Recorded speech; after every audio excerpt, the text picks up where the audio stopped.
نبی کریم صلی اللہ علیہ وسلم ایک دن ممبر پر تشریف فرما ہوئے۔ ہم آپ کے ارد گرد بیٹھ گئے۔ آپ نے فرمایا کہ میں تمہارے متعلق اس بات سے ڈرتا ہوں کہ تم پر دنیا کی خوشحالی اور اس کی زیبائش و آرائش کے دروازے کھول دیے جائیں گے۔ ایک شخص نے عرض کیا، یا رسول اللہ، کیا اچھائی برائی پیدا کرے گی؟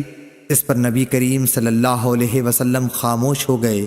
اس لیے اس شخص سے کہا جانے لگا کہ کیا بات تھی؟ تم نے نبی کریم صلی اللہ علیہ وسلم سے ایک بات پوچھی، لیکن حضور صلی اللہ علیہ وسلم تم سے بات نہیں کرتے۔ پھر ہم نے محسوس کیا کہ آپ صلی اللہ علیہ وسلم پر وحی نازل ہو رہی ہے۔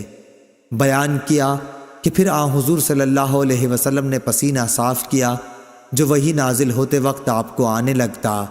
پھر پوچھا کہ سوال کرنے والے صاحب کہاں ہیں؟ ہم نے محسوس کیا کہ آپ نے اس کے سوال کی تعریف کی۔ پھر آپ صلی اللہ علیہ وسلم نے فرمایا کہ اچھائی برائی نہیں پیدا کرتی، مگر بے موقع استعمال سے برائی پیدا ہوتی ہے، کیونکہ موسم بہار میں بعض ایسی گھاس بھی اگتی ہے جو جان لیوا یا تکلیف دہ ثابت ہوتی ہے۔ البتہ ہریالی چرنے والا وہ جانور بچ جاتا ہے کہ خوب چرتا ہے، اور جب اس کی دونوں کوکھیں بھر جاتی ہیں تو سورج کی طرف رخ کر کے پاخانہ پیشاب کر دیتا ہے اور پھر چرتا ہے۔ اسی طرح یہ مال و دولت بھی ایک خوشگوار اور سبزہ زار ہے، اور مسلمان کا وہ مال کتنا عمدہ ہے جو مسکین، یتیم اور مسافر کو دیا جائے۔